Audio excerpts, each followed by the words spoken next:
Como han de ver, yo fui maquilero por muchos años y ya me pensioné, pero sigo trabajando. Ahora estoy trabajando como burócrata y en donde estoy trabajando, pues la mayoría son 20, 30, alguno que otro 40 y yo. Y en alguna ocasión uno de los chavos me dice, oiga, los recuerdos de su niñez son en blanco y negro. Entonces yo dije, lo peor es que sí, todas las fotos mías de niños son en blanco y negro. Pero bueno, yo viví allá en mi pueblo hasta los 15 años más o menos. Cuando tenía 14 fue cuando el Mundial de 1970, así que más o menos échenle cuentas, no había televisión. No, yo hasta los 14 años no había visto nunca una televisión. Entonces tampoco había internet ni celulares, ¿no? Y dos, tres chavos a pensar, entonces ¿para qué vivías? Si no había internet, no había celulares, ¿no? Pero eso me dio la oportunidad y es un privilegio, creo yo, para la gente de mi edad, porque yo vi de cerca el mundo de mis padres y el mundo de mis abuelos, que no cambió mucho. Pero el mundo que me ha tocado ver a mí ha sido unos cambios impresionantes, impresionantes. Porque para mí era muy común en la niñez ver carritos de tracción animal, o sea, jalados por caballos y mulas. Era lo normal verlos. La mayoría de las calles no estaban pavimentadas, entonces jugaba uno descalzo ahí entre la tierra, pero fascinante, ¿no? Y eso desarrolló que nosotros, en mis hermanos, en mí, que éramos unos genios para inventar juegos y juguetes. Y eso no la pasábamos muy bien, muy bien. En cierta ocasión, mi padre dijo, ¿cómo calmo a estos canijos? Porque hacen mucho relajo. Entonces se le ocurrió y nos llevó un rompecabezas. Y son 4 hermanos y yo, hizo 5 montoncitos de piezas y nos entregó uno a cada uno. Pero fíjense, nunca nos enseñó la foto de lo que era el rompecabezas. Dijo, así los tengo más tiempo estos ocupados. Y ahí estábamos tirados de panza en el suelo y armando el rompecabezas. Nos tardamos, pero sí lo armamos. Y ahí entendí yo algo que después reflexioné con más profundidad. Una pieza por sí misma, suelta, perdida y extraviada, no tiene propósito ni sentido, hasta que no toma su lugar, es ensamblada con las demás piezas que le corresponde y entonces se muestra el propósito y todo le da sentido, ¿sí? Entonces, quiero que me acompañen a orar. Señor, queremos darte gracias porque nos has permitido, Señor, en esta libertad de que tenemos aún de poder congregarnos, Señor, traer nuestro corazón lleno de gratitud, llenar nuestra boca con tu alabanza, Señor, levantar tu nombre, reconocerte como el nombre sobre todo nombre, Señor. Y reconocemos, Señor, que no es la habilidad o la falta de la habilidad del mensajero, sino que es tu espíritu el que habla a nuestra mente y nuestro corazón. Y por eso, Señor, queremos pedirte que tu espíritu tome control de nuestra mente, nuestro corazón, y que sea tu espíritu hablándonos a cada uno de nosotros conforme tu voluntad. Te lo pedimos, Señor, en el nombre de Cristo. Amén, amén, amén. Pero para compartir el mensaje que quiero compartirles ahora, necesito darles una especie de resumen del Antiguo Testamento. Miren, yo quiero que veamos qué es la Biblia. Pues este libro, ¿verdad?, con pastas negras, ahora es de todos colores. Pero ¿qué es? Quiero que lo veamos de esta manera. Es lo que Dios ha querido revelarle al hombre. Primero, de sí mismo, porque aquí vienen quién es Dios, cuáles son sus atributos, sus características, cómo es su corazón. Pero también revela el plan de Dios para todos nosotros, para el hombre. Entonces, por eso necesitamos conocer las Escrituras. Esta Biblia, esto yo sé que muchos de ustedes ya lo saben, pero creo menester y necesario puntualizar esto que quiero hacer. Esta Biblia tiene 2 grandes secciones, lo que conocemos como el Antiguo Testamento y el Nuevo Testamento. El Antiguo Testamento es pues más o menos como las 3/4 de la Biblia, y la última pues es el Nuevo Testamento. Ahora, ¿cómo debemos verlo? Miren, el Antiguo Testamento sí es difícil leerlo, porque hay libros que empiezan con una genealogía y que hijo de quién sabe, y todo eso es difícil, y luego vienen historias muy raras también ahí. Pero miren, quiero mencionar esto. Todo mundo hemos visto una sombra, ¿sí? Una sombra, imaginemos una sombra de una mano, ¿sí? Vamos a suponer que no conocemos lo que es una mano, pero vemos la sombra de la mano, que vamos a ver como un cuadrito ahí con 5 picos. Dice, y tienen diferente tamaño, sí. Pero se mueven. Y pues esos picos nos empiezan a dar detalles. Esos picos son como ramitas, y hay unos que pueden ser puntiagudos, pueden ser flacos y largos, o pueden ser chatos, gordos y chaparros. Pero se mueven y parece como que se mueven en armonía. Tienen la capacidad de tomar algo, otra cosa. Y cuando vemos la sombra y cuando llegamos a ver la mano, como que entendemos todo el sentido. Todo tiene sentido. La mano está proyectando esa sombra. Este ejemplo lo pongo porque el Antiguo Testamento es como una sombra de lo que va a venir después, ¿sí? Y el apóstol Pablo lo dice, esto es una sombra, pero el cuerpo que está proyectando esa sombra es Cristo mismo. Entonces, el Antiguo Testamento quiero que lo veamos como una revelación de lo que finalmente se cumple en la persona de Jesucristo. ¿Hasta ahí estamos bien? Ok. Bueno, el resumen que quiero darles es un resumen bien comprimido, ¿sí?, de lo que es el Antiguo Testamento, y quiero mencionar 3 cosas. Primero que nada, el Antiguo Testamento establece una sola cosa, una cosa que es muy importante. Él y solo Él es el creador de todas las cosas, ¿sí? Echa por tierra de que si la evolución, que si los alienígenas, que no sé qué tanto, ¿sí? Él fue el creador de todas las cosas, y esto implica algo muy especial. Él tiene todo el derecho sobre su creación y tiene toda la autoridad sobre su creación. Y tú y yo, como parte de la creación, Él tiene autoridad sobre nuestras vidas. Punto. ¿Sí? Ok. 2. Él creó al ser humano con un propósito bien especial.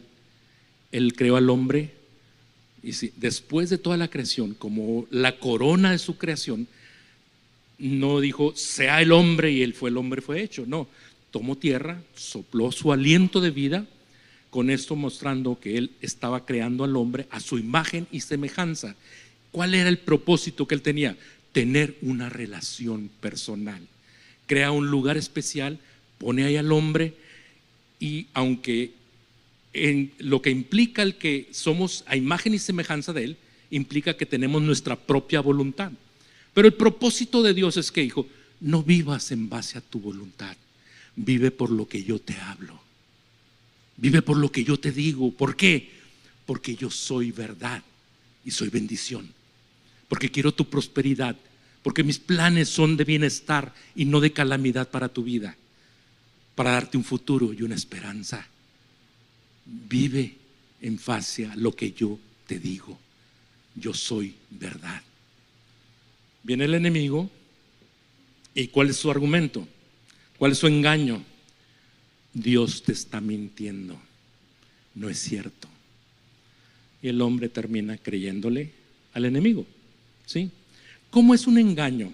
Un engaño no se presenta con lo horrendo de su realidad, lo feo de su realidad. Eso viene después. Siempre el engaño se presenta como algo sumamente atractivo y seductor, ¿sí? Aguas, muchachas. Pero fíjense, hay algo, las consecuencias son muy serias, y eso es lo que quiero hacer énfasis esto. Las consecuencias son muy serias. El hombre fue diseñado para estar en esa relación con Dios, pero cuando el hombre decide creerle al enemigo, deja de estar bajo el reino de Dios y pasa a ser al reino del enemigo. Un reino que aparentemente estaba muy bonito, pero termina siendo una realidad de un reino de oscuridad, de egoísmo de maldad. Inmediatamente se manifiesta aquello. Son expulsados, nace Caín, nace Abel, y Caín termina matando a su propio hermano. El alma del hombre fue corrompida de una manera terrible y fue atada bajo el poder del reino del enemigo. ¿Estamos hasta ahí? ¿Sí? No hay manera. No había esperanza para el hombre. No había esperanza para el hombre. El hombre no podía hacer nada para romper aquello y restaurar las cosas. ¿Sí? ¿Están siguiendo? Y el tercer punto, como resumen de este Antiguo Testamento, la insistente, el amor de Dios buscando al hombre. Dios no se quedó cruzado de brazos y empezó a buscar al hombre. Aún a pesar de haberle negado, de haberle creído el engaño, Dios siguió buscándolo. Y todo el Antiguo Testamento es una historia de un amor obsesivo de parte de Dios buscando al hombre, y el hombre, como luces intermitentes del auto, en veces respondía y en veces lo negaba. Respondía cuando el agua le llegaba hasta por acá, buscaba a Dios, y al ratito otra vez las mismas. ¿Sí? Todo el Antiguo Testamento es esto. Habla de la fidelidad de Dios y de la insensatez y necedad del hombre. ¿Sí? Muy bien. Llega un momento, y aquí quiero mencionarles, en agosto el pastor Enrique predicó un sermón sobre, y le llamó, creo que, el verdadero templo. ¿Sí? El verdadero templo. Y él habló sobre cuando, aunque dio un resumen del Antiguo Testamento, mencionó, se basó en el tabernáculo que Dios le ordena a Moisés construir. Una vez que salieron de Egipto, pasaron el Mar Rojo, llegaron al monte Sinaí, y donde le da las tablas de la ley, y aparte le da las instrucciones de cómo construir ese tabernáculo. ¿Y qué es lo que estaba diciendo Dios ahí? Mi anhelo es estar contigo. Construye esa arca y yo voy a estar, mi presencia va a estar ahí. Y construye un tabernáculo donde vas a depositar esa arca y yo voy a estar en medio de ustedes. ¿Sí? Dios mostrándoles eso. ¿Sí? En el verdadero templo, en ese entonces el templo era el lugar de reunión entre Dios y el hombre. ¿Sí? Llegado el momento en que llega la obra de Jesucristo, llega el tiempo de Jesús, muere y resucita, y se establece lo que es la iglesia. Ahora el templo no es un edificio, ¿sí? Sino el templo es cada verdadero creyente, ¿sí? Porque el punto de reunión entre el hombre y Dios es el corazón del hombre, que rinde su corazón. Por eso nos habla ahorita Gabriel de rendir nuestro corazón a Él, ¿sí? Entonces, somos templos vivos. Ahora, quiero mencionar a David. David, sabemos más o menos la historia. Este hombre amaba la comunión con Dios. Amaba esa relación que él tenía. Él no era un guerrero como los hermanos mayores, y era medio menospreciado por eso, ¿verdad? Él era simplemente un pastor de ovejas. Él cuidaba las ovejas del papá. Entonces tú vete, órale, chavalo, vete allá al cerro a cuidar las ovejas. Pero él, ¿saben qué hacía? Él se maravillaba con la creación. Veía la creación porque eso le hablaba de la grandeza del Creador. Y él tenía pensamientos y reflexiones. Señor, cuando veo los cielos, obra de tus manos, pienso en tu grandeza, Señor, y también pienso en la pequeñez de nosotros como seres humanos. Y digo, ¿qué es el hombre, Señor? En tu grandeza, ¿qué es el hombre para que tu pensamiento llegue, estés dedicado a él y para que incluso lo visites? Fíjense qué tipo de reflexiones tenía David siendo un jovencito. Él llega a ser rey, y obviamente su más grande anhelo era construir un templo permanente para Dios. Ya no el tabernáculo de Moisés que se ensamblaba y se desensamblaba. Y por cierto, basado en la historia, eso que les conté del rompecabezas, el título de mi mensaje yo le puse bien ensamblados. Bien ensamblados. Entonces, David, que quiere construir ese templo, pero por causa de su pecado, un pecado terrible que él comete, no le fue dado construir el templo, sino a quien le concede Dios construir ese templo permanente es a su hijo Salomón, ¿sí? Y hay algo bien especial que llama mi atención. En primer libro de Reyes, capítulo 6, verso 7, dice: y cuando se edificó la casa, la fabricaron de piedras que traían ya acabadas, de tal manera que cuando la edificaban, ni martillos ni hachas se oyeron en la casa, ni ningún otro instrumento de hierro. Qué raro, ¿verdad? Primero los obreros trabajaban y cincelaban cada piedra para darle la forma y las medidas exactas, y las trasladaban al lugar y simplemente clic y las ensamblaban. Bien ensamblados, bien ensamblado. Dije yo, wow, un rompecabezas en la Biblia, nunca me lo había pensado así, de esa manera, ¿no? Pues sí, lo construyeron de esa manera. Las piedras estaban terminadas para ser colocadas y edificar el templo de Dios. Hasta ahí vamos bien. Ese templo fue dedicado a Dios. Faltaba, ya estaba terminado, faltaba la arca de la presencia de Dios colocada en su sitio. Y eso viene en primer libro de Reyes, capítulo 8, versos del 6 al 11, ¿sí? Dice: y los sacerdotes metieron el arca del pacto de Jehová en su lugar, en el santuario de la casa, en el lugar santísimo, debajo de las alas de los querubines, porque los querubines tenían extendidas las alas sobre el lugar del arca, y así cubrían los querubines el arca y sus varas por encima.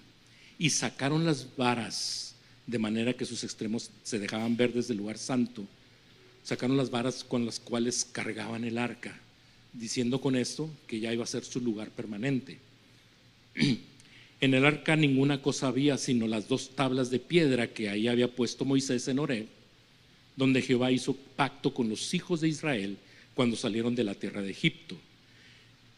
Y pongan atención en esto: y cuando los sacerdotes salieron del santuario, la nube llenó la casa de Jehová, y los sacerdotes no pudieron permanecer para ministrar por causa de la nube, porque la gloria de Jehová había llenado la casa de Jehová. ¿Sí? Se llenó de nube. Aquí hemos echado humitos, ¿no se acuerdan? En ocasiones. ¿Qué significa eso? Pero ahí dice que los sacerdotes instruidos, que conocían, no pudieron seguir ministrando por causa de la gloria de Dios.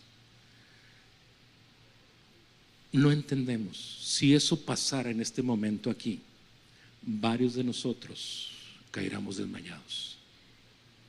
Se los garantizo. ¿Quieren un ejemplo? El profeta Isaías, un profeta acostumbrado a platicar con Dios, a escuchar a Dios, tiene una visión, la visión de la santidad de Dios, y que él dice: muerto soy, porque yo, siendo un hombre de labios inmundos, que habito en medio de un pueblo de labios inmundos, he visto la santidad del Rey. Y esto porque nosotros tenemos el concepto de Dios, que es correcto, de su ternura, de su amor, de su misericordia, es cierto, pero por otro lado también es la santidad y la majestad de Dios. Esa majestad de la cual hablaba Salomón, dice: tu grandeza, ni los cielos de los cielos pueden contener tu grandeza. ¿Sí? Y nosotros tenemos que tener esas 2 perspectivas como creyentes. El apóstol Juan, el menor de los apóstoles, el como dirían, el consentido, ¿verdad?, se recostaba en el regazo del Señor Jesucristo. ¿Sí? Ahora que soy abuelo, me encanta que vengan mis nietos y se recuesten en mí. Me encanta, de veras. No le hace que me vean como un oso de peluche, ¿verdad? Pero me encanta eso. Él está acostumbrado, Juan estaba acostumbrado a eso. Pero veamos el otro aspecto. Cuando él es deportado a la isla de Patmos, allá cuando ya estaba grande, él ve y tiene la visión de Jesús ya en su majestad y en su gloria. Y él mismo dice, y caí como muerto. ¿Sí? Necesitamos esas dos perspectivas de parte de Dios. ¿Qué estaba mostrando Dios con esto de haber llenado con su gloria el templo? El templo es para manifestar la gloria de Dios. Es para manifestar la gloria de Dios. Vamos entendiendo. Tú y yo como templos vivos, nuestro propósito y nuestra finalidad es manifestar la gloria de Dios en nuestras vidas. La historia es triste porque este templo, que pudo haber sido para bendecir a mucha gente, a todos, terminó siendo lo asaltaron, se llevaron las cosas, fue invadido, y Jesús mismo dijo, este templo que ven no va a quedar piedra sobre piedra, todas las piedras van a ser removidas. ¿Por qué? Porque este pueblo no entendió. Este pueblo de Israel eran herederos de las promesas de Abraham, y una de las promesas de Abraham fue, en ti serán benditas todas las naciones. Pero ellos se llenaron de orgullo, ¿sí? Incluso a los gentiles, a los que no eran israelitas, los veían como raza inferior, ¿sí? No podían ver a los samaritanos. Se perdió el propósito. Es triste. Aquel evento glorioso que resonó por todas las redes sociales, si es que había en aquel entonces, ¿sí? Se perdió. Pero llega el tiempo de Jesús, y Jesús es el templo perfecto. Es el templo perfecto. Incluso él mismo dice, este templo que ven, cuando le dice a los fariseos, destruyan este templo y en 3 días lo voy a levantar. ¿De qué estaba hablando? Dice, ellos no entendieron, dijo, si tardaron años en levantar esto, ¿cómo tú en 3 días? Pero él estaba hablando de ese templo perfecto, y ese templo manifestó toda la gloria de Dios en su momento. Dice el apóstol Pablo en Colosenses 2:9, porque en él habita corporalmente toda la plenitud de la deidad, toda la gloria manifestándose en la vida de Jesús. ¿Cómo se manifestó esa gloria? Y aquí quiero que entendamos algo. Lo que les dije al principio del resumen del Antiguo Testamento. El hombre, por su voluntad, por creerle al enemigo, pasó a ser potestad del enemigo, ¿sí? Entonces Jesús vino a restaurar y a recuperar todo lo que se había perdido, que eso incluye la vida del hombre, pero también todo lo que Dios había puesto en las manos del hombre para administrar, que es toda la creación, ¿sí? Y por eso vemos quién reina en este mundo. Vemos corrupción por todos lados, vemos asesinatos por todos lados, vemos crímenes por todos lados, matrimonios deshaciéndose, relaciones rompiéndose, hijos contra padres, padres contra hijos, ¿sí? En donde estoy trabajando, si vieran los pleitos familiares que hay por herencias, es una cosa súper triste, pero es por esto, esta es la razón. Pero Cristo vino a recuperar todo eso que se había perdido. ¿Cómo se manifestó esta gloria de Dios en la vida de Jesús?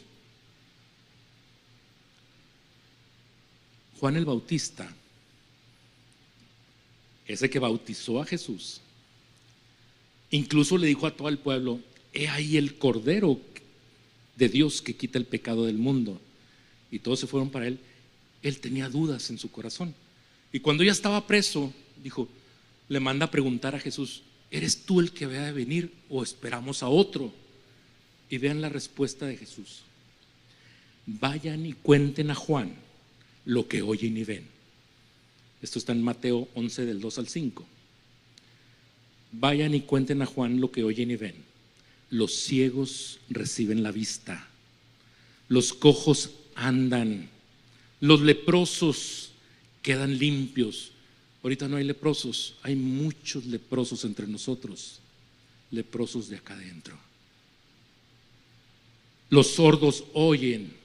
Hay gente que no entiende razones, están sordos. Hay ciegos que no ven, que no pueden ver la verdad. Los muertos son resucitados. Hay matrimonios que están muertos, hay relaciones que están muertas, hay corazones que están muertos, pero pueden ser resucitados. Y es lo que estaba haciendo. Esa era la manifestación de la gloria de Jesús, la gloria de Dios manifestado en la vida de Jesús. Y a los necesitados se les anuncia el evangelio, que ellos pueden venir nuevamente al reino de Dios, ya no en el reino del enemigo, aquel reino de maldad, de oscuridad y de egoísmo, sino al reino del poder del amor de Dios. Amén. Vamos hasta ahí bien.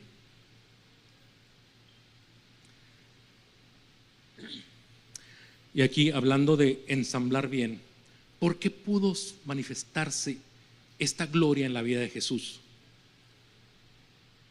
Él ensambló bien, perfectamente con el Padre. ¿A qué me refiero con esto? Él pudo vivir conforme al primer propósito: vive en base a lo que yo te digo. Y Jesús lo manifestó así, de esa manera: yo hago lo que el Padre me dice que haga. Yo digo lo que el Padre me dice que diga, ¿sí? Y sujetó su voluntad a la voluntad del Padre. Eso es ensamblar bien con Dios. Porque muchas veces entre nosotros no ensamblamos. Se preguntan, ¿por qué hay fricciones? ¿Por qué hay resentimientos? ¿Por qué hay malentendidos?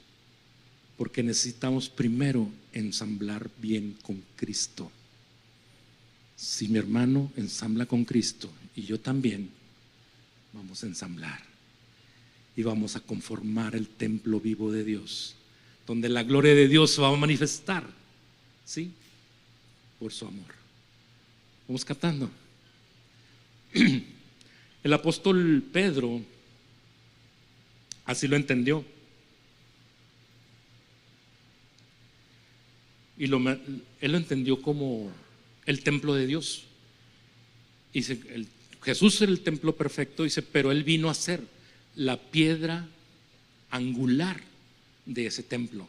Y lo dice en 1 Pedro 2, 4 al 5, dice, y viniendo a él, o sea, a Cristo, como a una piedra viva, desechada por los hombres, pero escogida y preciosa delante de Dios. También ustedes, nosotros, como piedras vivas, sean edificados como casa espiritual. ¿Entendemos?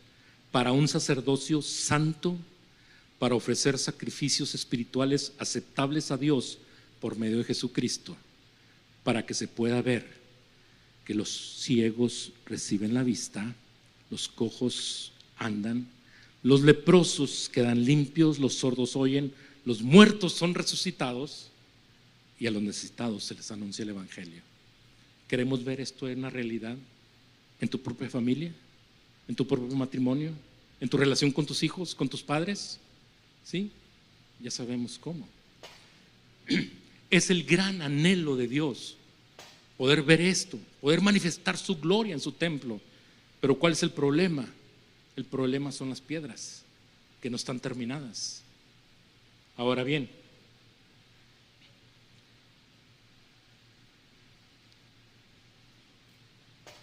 si Dios lo anhela, la misma creación que fue puesta bajo el poder de Satanás está anhelando ver la manifestación de los hijos de Dios. Pablo lo dice en Romanos 8, 18 al 19. Dice, pero tengo por cierto que las aflicciones del tiempo presente no son comparables con la gloria venidera que en nosotros ha de manifestarse. ¿No anhelan ver manifestarse eso? Porque el anhelo ardiente de la creación es aguardar la manifestación de los hijos de Dios. Wow. ¿No salta tu corazón de poder ver eso? ¿O la iglesia se trata simplemente de venir cada domingo, juntarnos, convivir? No. Él nos llamó para que manifestemos su gloria. Y saben, una de las cosas que nos atrajo a mi esposa y a mí para unirnos a esta congregación, la visión que hay en esta iglesia de ver a todos Chihuahua rendidos ante el amor de Cristo, transformados por el amor de Cristo, para que no haya más corrupción, para que no haya más divorcios, para que no haya más asesinatos, para que no haya más tranzas, para que las familias puedan ser consolidadas, los matrimonios unidos, los hijos sujetos en obediencia, glorificando, dando honra a los padres. Esa es la transformación que Dios desea ver. Pero ahí dice la manifestación de los hijos de Dios. La palabra hijo que viene ahí es una palabra en griego que es huios.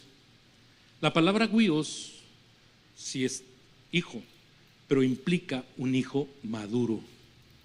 Hijo maduro, no un hijo pequeñito, sujeto a sus pasiones y sus emociones. Un hijo maduro. Ahora, ¿qué significa madurez en la vida cristiana? Que yo ya me sé toda la Biblia.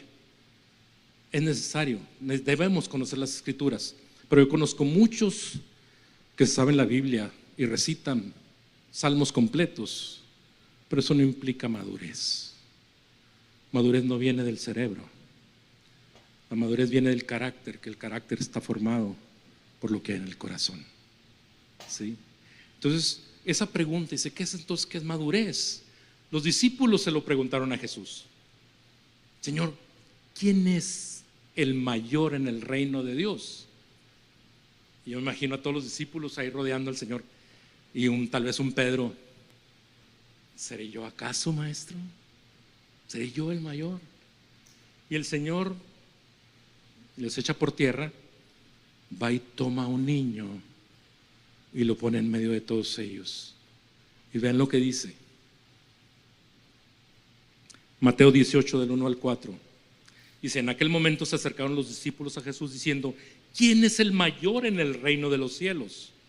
Él, llamando a un niño, lo puso en medio de ellos y dijo, en verdad les digo que si no se convierten y se hacen como niños, no entrarán en el reino de los cielos. Así pues, cualquiera que se humille como este niño es el mayor en el reino de los cielos. Wow. Madurez es ser como niño. Pero dice, muchas veces, pues no, madurez es dejar de ser niño. ¿No pensaremos eso?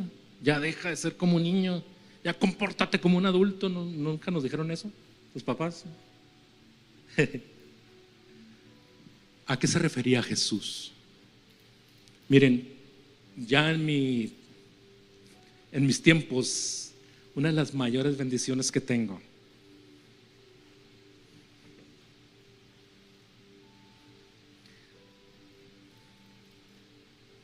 es poder ver a los hijos de mis hijos ya como abuelo. Yo observé a mis hijos crecer, ¿sí? Llegué a bañarlos, cambiarles el pañal, hacerles de comer en cierta ocasión, pero nunca les gustó lo que les preparaba por alguna razón. No me quedaban bien los huevos. Pero ahora, desde esta edad, de esta experiencia, observar a mis nietos es una cosa maravillosa. Un niño emocionalmente saludable, un niñito. Quiero mencionar 3 características de ellos. Un pequeñito, lo primero que hace es que cree,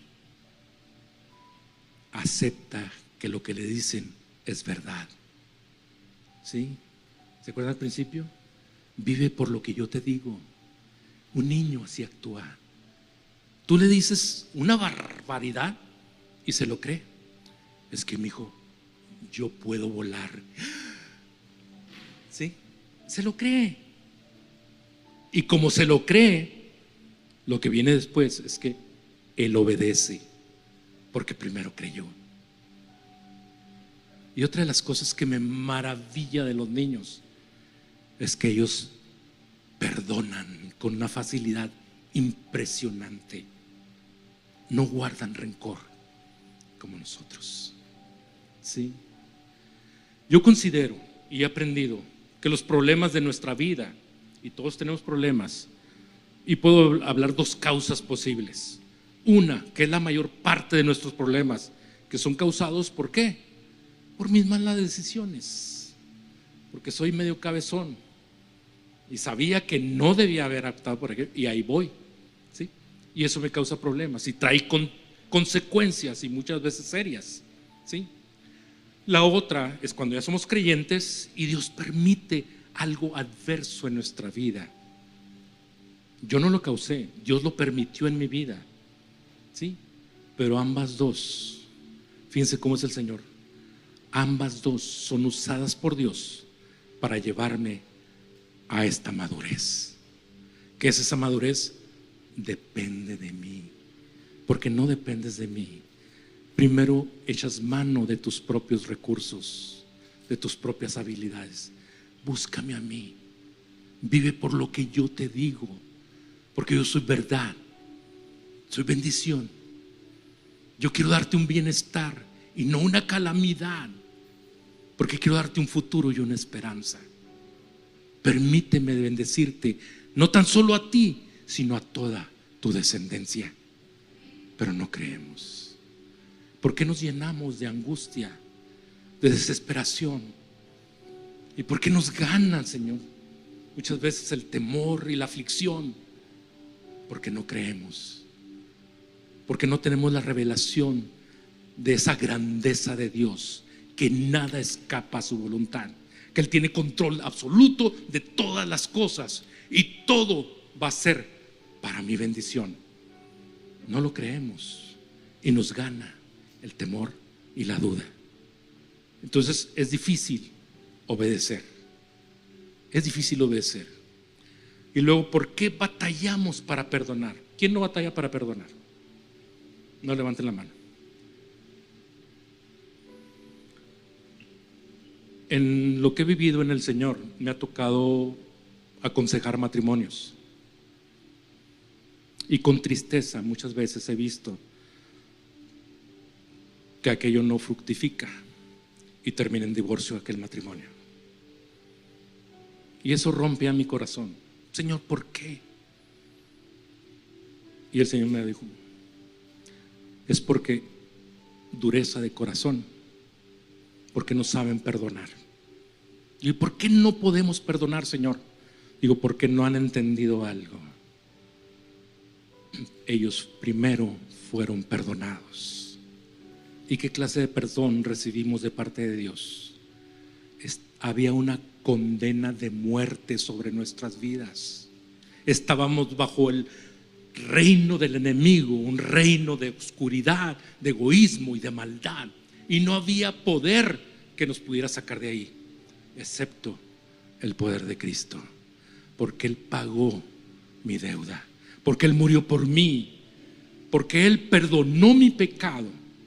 Él pagó la consecuencia de mi pecado. Esa clase de perdón fue la que yo recibí. Y cuando yo puedo apreciar eso, ¿quién soy yo para retener mi perdón de aquella deuda? Quiero compartirles algo muy personal. Éramos 5 hermanos. 1986 asesinan a mi hermana mayor. Yo tenía 2 años de conocer al Señor. A los 2 meses y cacho asesinan a mi hermano. Y no porque anduvieran en malos pasos, por la maldad de este mundo.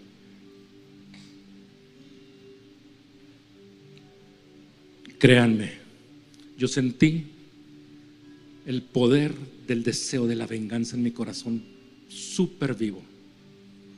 Pero el Señor no me dejó. Él quería que yo entendiera la clase de perdón que Él me dio a mí. Y Él me dio la gracia y puede perdonar. Una libertad impresionante que pude experimentar. y toda mi familia también, vi la libertad que Dios nos dio mediante el perdón. Él se encargará de juzgar. Entregamos todo eso en manos del Señor y Él se encargará. ¿Sí? Queremos hacernos como niños, creerle a Dios para poder obedecerle y en su momento poder tener un corazón blando por haber recibido el perdón de Dios y poder otorgar el perdón. Y cuando somos los que ofendemos, poder pedir ese perdón. Es la única manera en que tú y yo ensamblaremos bien como piedras vivas y conformaremos ese templo perfecto de Dios, donde Él quiere manifestar su gloria. Wow. ¿Quieren ver que los ciegos reciben la vista, los cojos andan, los leprosos quedan limpios, los sordos oyen, los muertos son resucitados? El corazón de los padres se vuelve hacia los hijos, el corazón de los hijos rebeldes se vuelve hacia los padres. ¿Sí? ¿Queremos verlo? Volvámonos como niños, rindámonos al Señor. El Salmo 133 es una revelación de esto. Dice: mirad cuán bueno y cuán delicioso es habitar los hermanos juntos en armonía. Ensamblados tú y yo, porque primero ensamblamos con Cristo. ¿Sí? Dice, es como el buen óleo. El óleo habla de la unción de parte de Dios. Sí, primero la ponemos sobre la cabeza del sumo sacerdote, que es Cristo. Pero fíjense lo que hace el Señor. Ese ungüento, ese óleo desciende sobre todo el cuerpo que somos tú y yo. Él no se queda con esa unción, Él la desparrama por todo el cuerpo y llega hasta el borde de las vestiduras. Dice, y sucede algo maravilloso. La gloria de Dios se manifiesta. Dice, porque ahí envía Dios bendición y vida eterna. La gloria del poder de su amor será manifestada en su templo. Hayamos tú y yo ensamblado con Cristo o no. ¿Tendremos parte en esto? Ensambla con Cristo, ensambla con el Señor para poder ensamblar con nosotros. ¿Sí? Y podemos hacer ser el templo vivo donde la gloria de Dios va a manifestarse. Aún no hemos visto nada. Ha habido milagros, ha habido cosas maravillosas dentro de la iglesia, pero aún no hemos visto lo que va a venir. La gloria de Dios que va a impactar este mundo está caído en la oscuridad. Yo anhelo ver eso y yo quiero ser parte. Dispongo mi corazón para que tú lo hagas, Señor. No quiero perderme eso. El Señor dijo que lo vil y menospreciado escogió Dios. Yo califico. Yo quiero ser escogido por ti, Señor. Simplemente dispongo mi corazón para creerte, para obedecerte y para poder perdonar como tú lo haces, Señor. Pongámonos de pie, hermanos. Vamos a orar. Bendito Padre, gracias, Señor, porque nos revelas, Señor, cuál es el anhelo de tu corazón. Padre, porque aún no hemos visto nada, Señor. Lo que tú anhelas para manifestar este mundo perdido, Señor.